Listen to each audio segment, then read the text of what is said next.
Star plus का show ये रिश्ता क्या कहलाता है कि अपकमिंग ट्रैक में एक नया ट्विस्ट देखने को मिलेगा, जहां पर आप देखेंगे कि अरमान और अभीरा मायरा के जेल जाने की वजह से बहुत ज़्यादा परेशान हो जाते हैं। और यहां तक ये भी होता है कि मायरा का केस पहली बार में अभीरा हार जाती है, और मायरा का केस अभीरा जब हार जाती है तो अरमान बुरी तरह से टूट जाता है और उसे लगने लगता है कि उसकी बेटी अब जेल में कैसे रहेगी और वो अपनी बेटी के बिना कैसे रहेगा, यह वह समझ नहीं पाता है।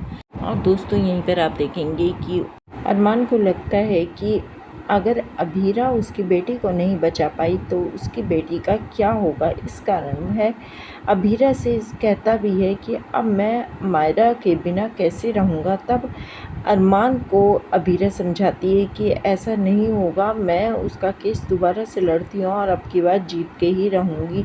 और इस तरह से वह खूब सारे सबूत इकट्ठे कर लेती है मायरा का केस जीतने के लिए। और वहीं पर मुक्ति बताती है कि उसकी फ्रेंड कोयल के कैमरे में पूरी रिकॉर्डिंग है जब महर अपने आप फिसलकर गिर गई थी। दोस्तों, यहीं पर आप देखेंगे कि अभीरा मुक्ति के साथ कोयल के पास जाती हुई नजर आएगी, लेकिन कोयल पहली बार में गवाही देने से इनकार कर देती है और वह कहती है कि मैं गवाही नहीं दूंगी जाकर कोर्ट में। लेकिन मायरा के बारे में जब मुक्ति और अभीरा कोयल को बताती हैं तो वह तैयार भी हो जाती है, लेकिन यहीं पर कहानी में एक बड़ा ट्विस्ट आता हुआ नजर आएगा, क्योंकि महर के पिता मित्तल यानी कि राजेश मित्तल कोयल को आके धमकी देते हैं और कहते हैं कि अगर तुमने गवाही दी तो सोच लेना कि तुम्हारा क्या हर्ष होगा। यह सुनकर कोयल घबरा जाती है और वह गवाही देने से इनकार कर देती है। अभीरा को जब किसी तरह से ये पता चल जाता है कि राजेश मित्तल की वजह से कोयल गवाही नहीं दे रही है, तो वह कोयल से दोबारा से रिक्वेस्ट करती है और किसी तरह से कोयल को मना भी लेती है, लेकिन राजेश मित्तल कोयल को किडनैप कर लेते हैं। तब अभीरा अपनी जान की बाजी लगाकर कोयल को बचा लेती है और कोयल को कोर्ट में ले जाती है गवाही देने के लिए।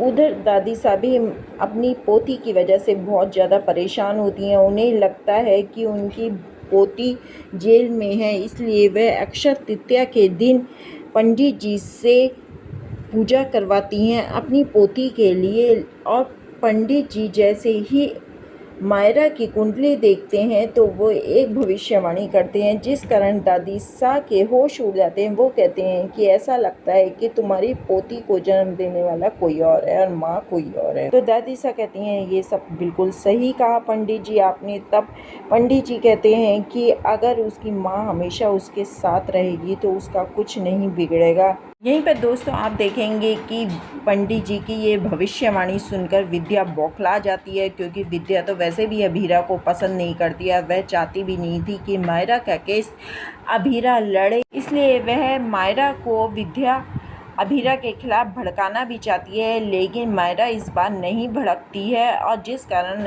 विद्या अपने में ही बौखला जाती है और वह समझ नहीं पाती है कि अभीरा को मैं इस पोद्दार फैमिली से किस तरह से दूर करूं, क्योंकि उसे लगता है कि अगर मायरा का केस अभीरा लड़ेगी तो हो सकता है कि अभीरा दोबारा से पोद्दार फैमिली में आकर रहने लगे।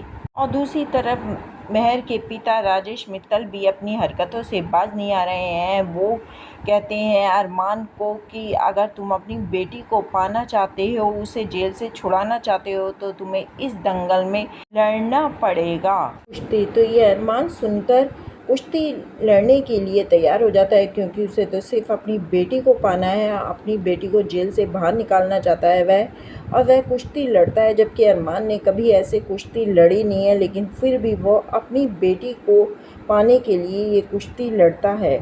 और यहीं पर आपको बताएं दें कि पहले राउंड में तो अरमान कुश्ती हार जाता है, लेकिन दूसरे राउंड में वह जीतने की पूरी कोशिश करता है, क्योंकि वह सिर्फ मायरा के बारे में सोचता है कि अगर वह हार गया तो वह अपनी बेटी को बचा नहीं पाएगा, इसलिए वह टीम में जी जान लगा देता है और जीतना चाहता है। जबकि पहले राउंड में जब वह गिर गया था तो अभीरा ही उसे उठाने आती है और वह कहती है अरमान से कि मैं उसका केस लड़ूंगी और मैं उसे जिता दूंगी, लेकिन अरमान फिर भी नहीं मानता और कुश्ती में जीत कर ही रहता है। दोस्तों आगे का एपिसोड बहुत ज़्यादा इंटरेस्टिंग होने वाला है। देखेंगे कि क्या अरमान कुश्ती जीत पाएगा और क्या मायरा को बचा पाएगा, और दूसरी तरफ अभीरा केस जीतती है या नहीं। एपिसोड देखने के लिए चैनल पे बने रहें और चैनल को सब्सक्राइब ज़रूर करें।